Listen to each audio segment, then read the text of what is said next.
The night she whispered those words, the fire in the wood stove had burned down to embers and the whole house smelled like pine resin and something close to home.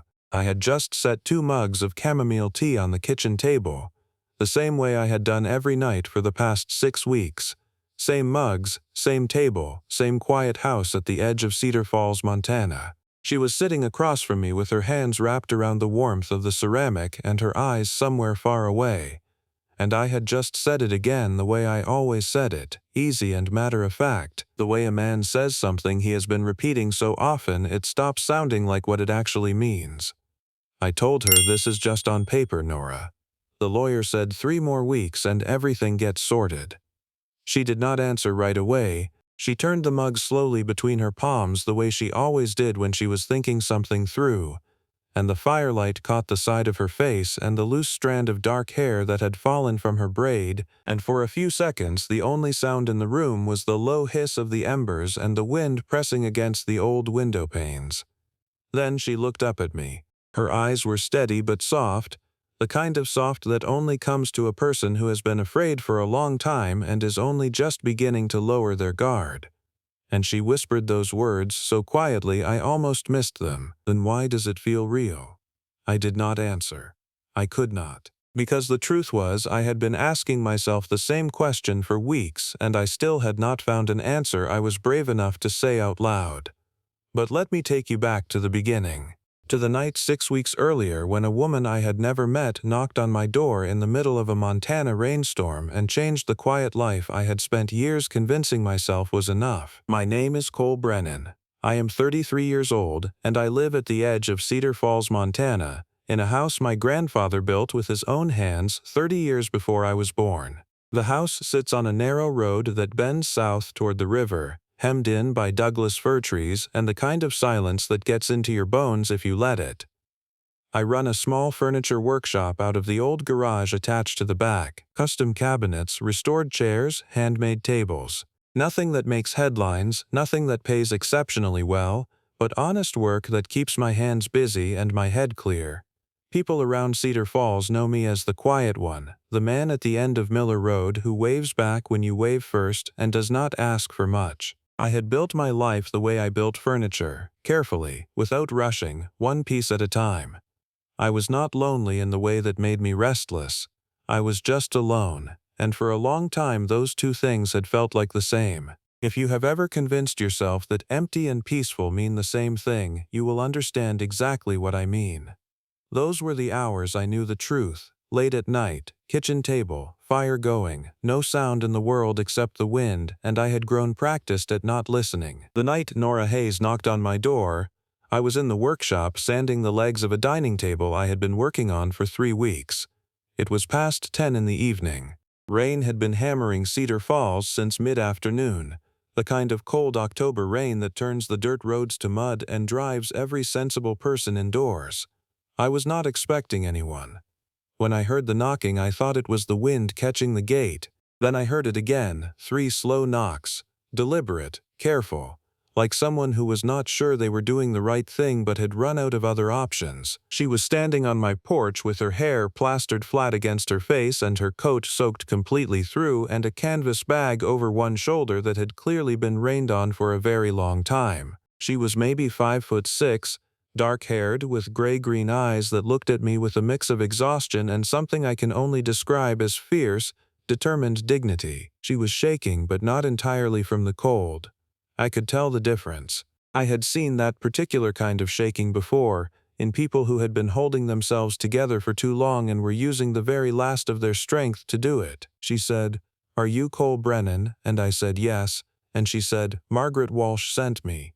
She said you might be willing to help." Margaret Walsh was my aunt's best friend, a retired family lawyer who lived on the far side of town. I trusted her completely. I stepped back and held the door open. I made her tea. She sat at my kitchen table and told me her story in short, careful sentences, the way someone tells a story they have had to tell too many times and have learned to compress down to the essential facts. Her name was Nora Hayes, 28 years old. Graphic designer in Seattle for 4 years, working freelance, building something quiet and independent. 2 years ago she had gotten engaged to a man named Marcus Hale, charming, successful, attentive, everything she had believed in completely. The engagement had unraveled slowly, the way things do when the person you thought you knew begins to show you their real edges one by one. Marcus was controlling. He had inserted himself into her finances, her lease, her client contracts. When she tried to end the engagement 3 months ago, she discovered that extricating herself from the legal and financial structure he had built around her was not a simple thing. Her bank account was tied to a joint account he had opened in both their names. Her apartment lease had his name as co-signer. He had a lawyer on retainer and the patience of a man who had never had to hurry for anything. Margaret had been helping her find a path through the legal maze, and one part of that path had led here. She explained what she needed directly, without apology, without embarrassment, which told me something important about who she was. A temporary legal marriage would allow her to establish independent residency and financial standing in a different state, severing several of the ties Marcus had created. 3 months, a civil ceremony, a shared address on paper. At the end of 3 months, a quiet, uncontested dissolution. She would have enough legal standing by then to finish separating herself from Marcus for good. She looked at me across the kitchen table with those steady gray-green eyes, and she said, "Margaret told me you were a good man. She said if I explained the situation honestly, you would tell me yes or no without making me feel like I had done something wrong by asking." I thought about it for exactly as long as it took to understand that she had already been through enough. I told her yes. The civil ceremony took 3 days to arrange. We drove to the county office on a Tuesday morning in my truck, which still had sawdust on the dashboard and a crack in the passenger sun visor I kept meaning to fix. Nora wore a dark green sweater and her hair pulled back, and she looked at the paperwork with the focus of someone reading a contract they intended to honor and then set aside cleanly when the time came. On the drive back, she looked out the window at the mountains turning pale gold in the October light, and she said quietly, "Thank you, I mean that." I said, "I know you do." And that was that. On paper, we were married. In every way that mattered in the practical present, we were two careful strangers sharing a house with an agreement between us as clean and specific as a woodworking joint. 2 separate rooms. She took the room at the end of the hall, the one with the window that faced the fir trees. I slept where I had always slept. I told her that first evening, clearly and simply, "This is just on paper, Nora." She nodded and said she understood, and I believed her, and I believed myself. And that belief lasted about 3 weeks before it started to develop fractures I could not sand down. She found a rhythm in the house quickly. She worked remotely at the kitchen table, headphones around her neck, laptop open, coffee beside her. She was quiet in a way that felt comfortable rather than awkward. The way a person is quiet when they are used to working alone and have learned not to need constant noise as proof they are alive. She cooked sometimes, and I cooked sometimes, and sometimes we just ate at the same table without much conversation. It did not feel strange. That was the first thing I noticed, how completely not strange it felt. I had expected constant low-level friction, some awareness of the unusual arrangement that would make every moment slightly off balance.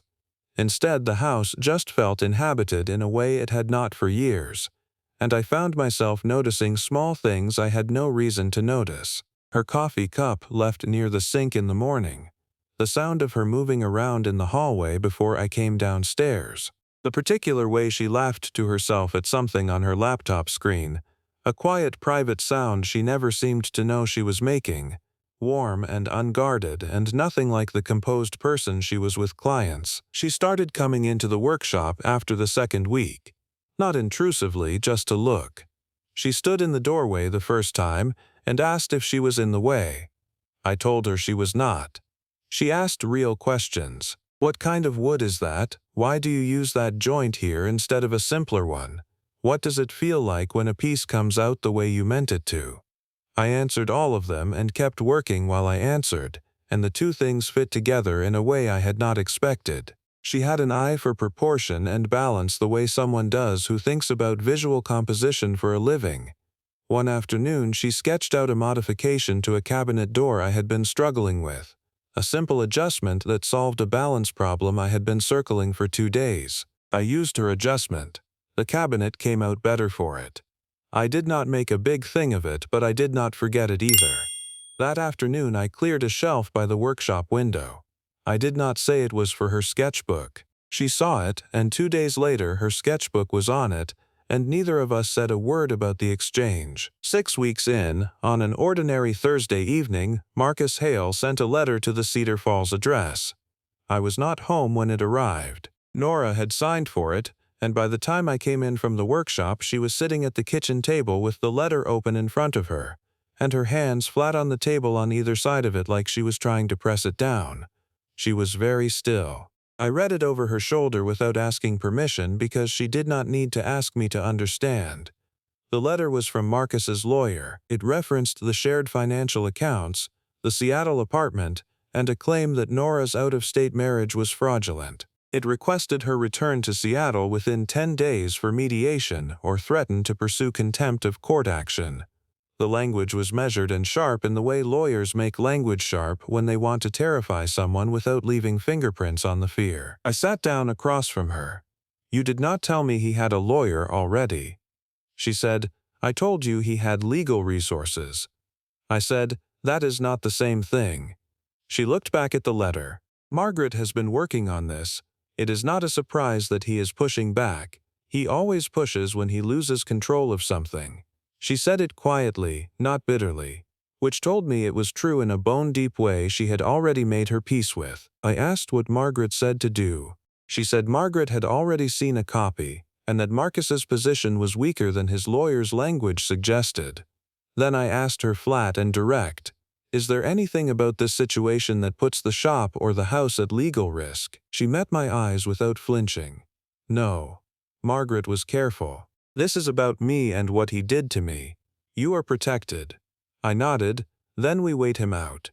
She looked at me like she had not expected it to be that simple. I leaned back. "He is trying to scare you into going back. It is a pressure tactic. Men who use lawyers the way other men use their fists are trying to make you feel small. The trick is not to get small." She was quiet for a second. Then she said, "My father used to say something like that." She did not say anything more about her father, and I did not ask, but something in the room shifted slightly after that. Just a change in the air that both people felt and neither person named. The weeks that followed were quieter than I expected. Marcus's lawyer sent 2 more letters. Margaret responded to each one. Nora did not flinch at the arrivals the way she had the first time. She read them, forwarded them to Margaret, and went back to her work. I watched her grow steadier, and it was like watching a person find their footing on uneven ground, one careful step at a time. She started sleeping past 6. She started laughing more often, real laughter, not the polite kind. She brought 2 small plants from the nursery in town and put them on the kitchen windowsill without asking if that was all right, and I did not say anything about it, because they made the kitchen look less bare, and I had not realized until that moment that it had always been too bare. I had lived in rooms that were too spare for so long I had stopped knowing what warmth looked like. One afternoon I came into the workshop to find her sitting on the workbench with her sketchbook open, drawing the table I was building. Not photographing it, drawing it, with the focused stillness she had when she was absorbed in something real. She turned the sketchbook toward me when she heard me. The drawing was precise and a little beautiful, with careful attention to proportion and shadow. I asked her when she had started drawing furniture. She said she used to sketch everything when she was a kid, that Marcus had told her early in the relationship that the sketches were amateurish, and gradually she had stopped. She said it as a fact, the way you say that you used to do something and then stopped and then forgot you had stopped. I did not say anything about Marcus. I just said, "Keep the sketchbook in here if you want. There is a shelf by the window." She got up and put the sketchbook on it and went back to the kitchen to start dinner. She did not say thank you. She did not need to. Some things land between people without requiring ceremony. That was when things started to feel different, though I did not name it yet. I started noticing the way time moved in the house, how the evenings went from something I passed through to something I moved inside of, how the kitchen felt different with her in it, and different again when she was not. How the silence when she was working in the other room had a texture to it now. The kind of texture that comes from knowing someone else is nearby and alive and present in a way that matters. I told myself it was just the presence of another person in a house that had been too quiet for too long. I told myself that every night for 2 weeks, and believed it less each time. The night Marcus came to Cedar Falls, I had just gotten back from delivering the dining table to a client on the far side of town. It was a cold November evening, the sky the color of iron, the first real frost forming on the grass. I pulled into the drive and saw a rental car on the road in front of the house. Silver sedan, Seattle plates. I sat in my truck for a moment and looked at it. Then I went inside. Marcus Hale was standing in the middle of my kitchen. He had let himself in through the unlocked back door, and that alone told me everything I needed to know about who he believed he had the right to be. He was tall and well-dressed in the careful way of men who consider appearance a form of argument. Nora was standing near the stove with her arms crossed and her face very still. The stillness she used when she was managing something that had already exhausted her but had not defeated her. She looked at me when I came in and I saw the precise quality of her relief. Marcus looked at me with the careful disinterest of a man who dismisses people before fully registering them. He said, "You must be the husband."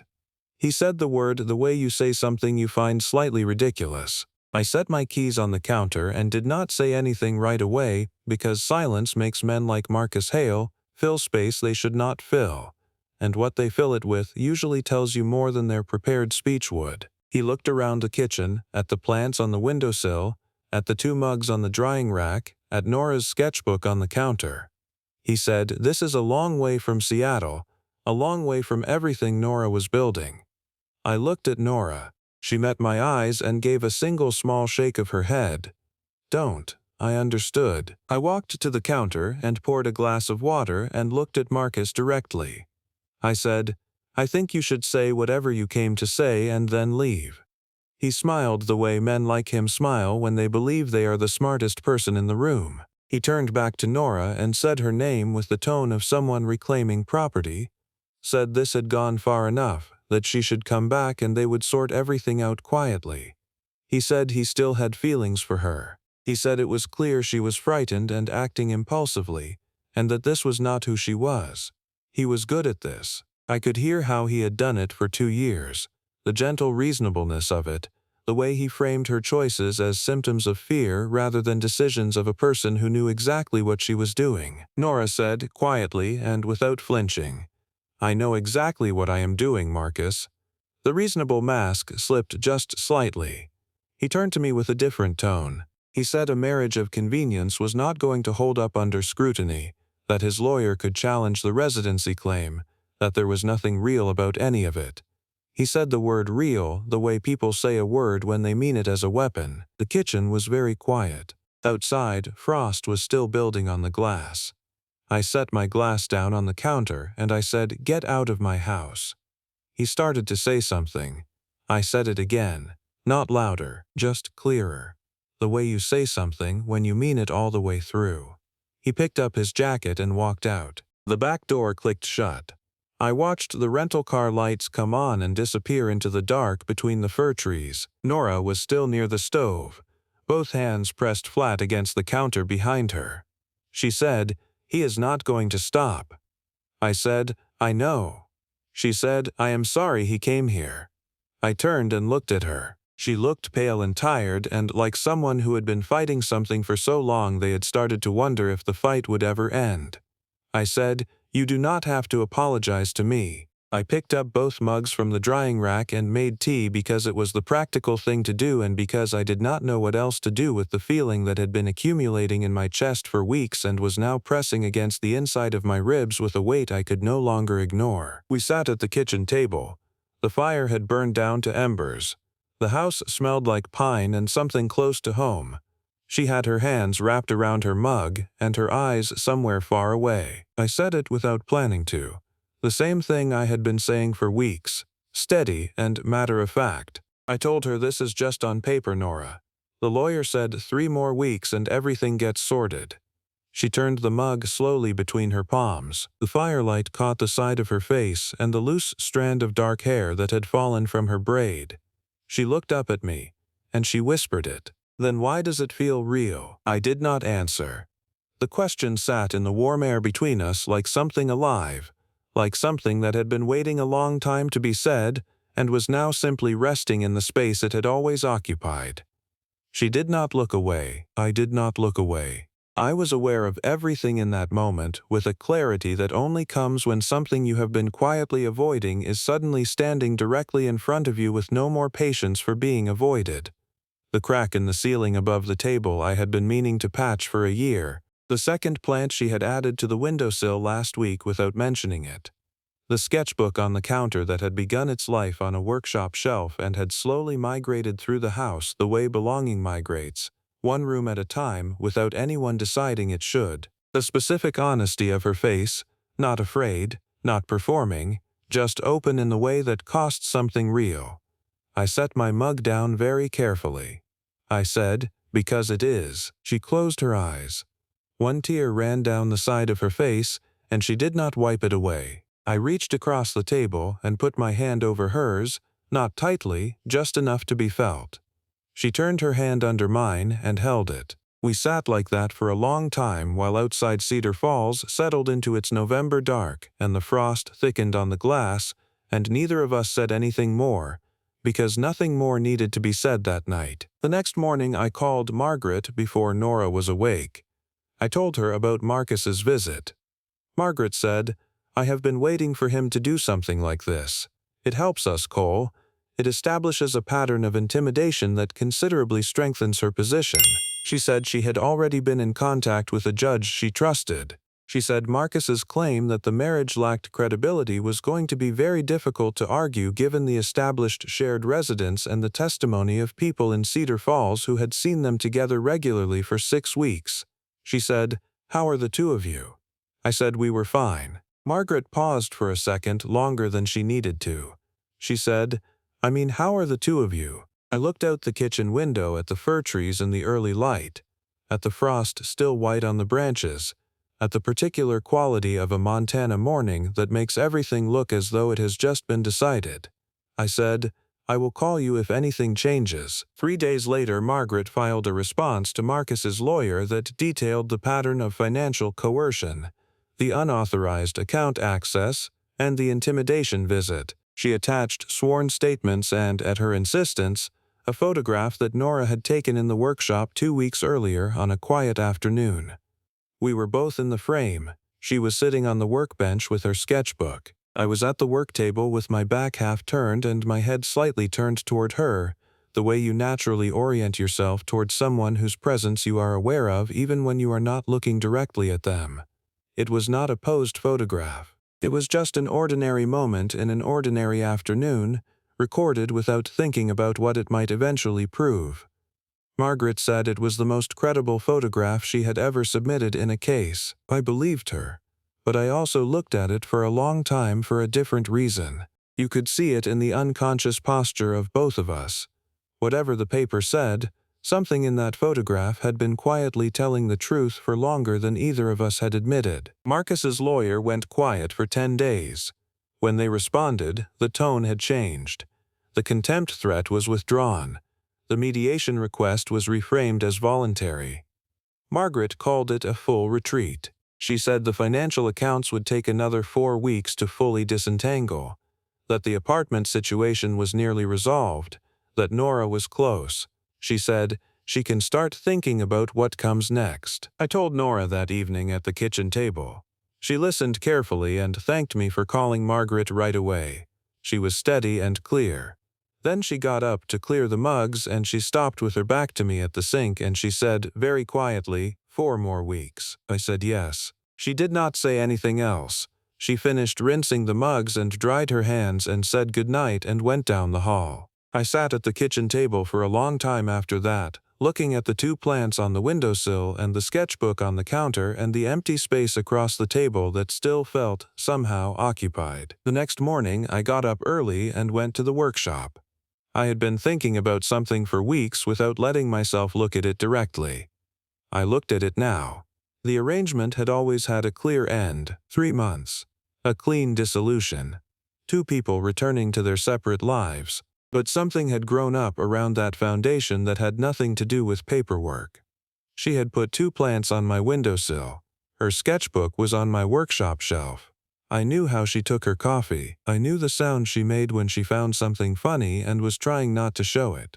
I knew the particular quality of her silence when she was thinking about something that mattered to her. I knew that I oriented myself toward her presence in a room the way a plant orients toward light, without deciding to, without noticing until someone took a photograph and showed me what I looked like when I was not performing. I knew all of this, and I had been calling it an arrangement, and I had been calling it just on paper, and I was no longer willing to lie to myself about what it actually was. I heard her in the kitchen around 7:30. I waited another 10 minutes because I wanted to be sure of what I was going to say before I said it. Then I went inside. She was at the table with her coffee and her laptop. She looked up when I came in, the ordinary morning look, easy and unguarded, the look she had never given me on the first week but had gradually become the one that meant she was not performing anything. She looked at me once and closed the laptop. She had learned to read the particular quality of my quiet the way I had learned to read hers. I sat down across from her. I told her I had been thinking about the 4 weeks. I told her the arrangement had been exactly what we agreed it would be and I had no complaint about any of it, and that I wanted to be honest with her about something in a way that asked nothing of her and put no pressure on any decision she needed to make. She was very still. I told her I did not want the 4 weeks to run out and for her to leave and for me to have said nothing and carried it alone into the rest of my life like a mistake I chose to hide under the finished surface. I told her that somewhere in the middle of the past 6 weeks the distance between what was on paper and what was actually true had disappeared, and that I knew the difference, and that I was not confused about which one was real. I was saying it not to change the plan, but because she deserved honesty from me in a way she had not always gotten it from the people who claimed to care about her. She looked at me for a long moment. She said, "I have been afraid to say anything because I did not want to be the woman who complicated the situation for a man who was just trying to help her." I told her that was not how I saw her. She said, "I know that now." She stood up from the table and walked around to my side and sat down in the chair beside me and took my hand the way she had taken it the night of the fire, easy and certain, like something she had already decided and was only now finishing. She said, "I do not want to leave in 4 weeks." I said, "Then don't." She put her head against my shoulder and I put my arm around her and we sat there in the kitchen with the morning coming fully through the windows and the plants on the sill and the coffee going warm between our hands, and it was the simplest and the most complicated thing I had ever done in my life, and it felt, the way all the right things feel, like something that had always been true and was only now being said out loud. The legal process finished on schedule. The accounts were separated. The apartment situation in Seattle was resolved. Margaret filed the necessary paperwork with a satisfaction in her voice that suggested she had known something we hadn't for quite some time. Marcus Hale did not reappear. The dissolution papers Margaret had prepared sat in a file in her office, and none of us ever signed them. When I called to tell her, she was entirely unsurprised. She said, "I will update the file." I told her she was a perceptive woman. She laughed and told me I was the last one to figure it out. I told her she was probably right. 6 months later, the workshop had a second workbench and a better storage system for the sketchbooks, which had multiplied considerably. Nora had 2 regular design clients in Cedar Falls and had let go of most of the Seattle work. She had painted the kitchen a soft gray-white that made the morning light look warmer than it had in all the years I had eaten breakfast alone in it. The 2 plants on the windowsill had become 5. Cedar Falls in April was a different thing from Cedar Falls in October. The snow pulling back from the fir trees, the river running loud and clear, the particular quality of light that makes everything look like something beginning. We were eating breakfast one Saturday morning when she looked up from her sketchbook and said she had been thinking about the first night. The rain, the door, the canvas bag. She said, "I was so sure you were going to say no." I said, "I thought about it." She raised an eyebrow. I said, "For about 4 seconds." She smiled and went back to her sketch.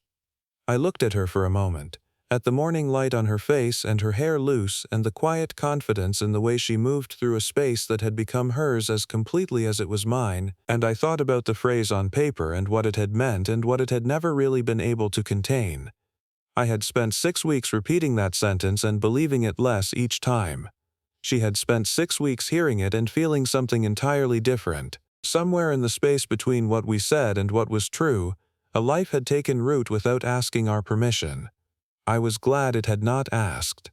Some things grow better when you are not watching them too carefully. Some arrangements have a way of becoming exactly what they were always meant to be, long before either person involved is willing to say it out loud. I had built enough furniture in my life to know that the strongest joints are the ones where two pieces have been shaped for each other so precisely that when they finally come together there is no gap and no force required. Just the natural fit of two things that were always going to hold each other up.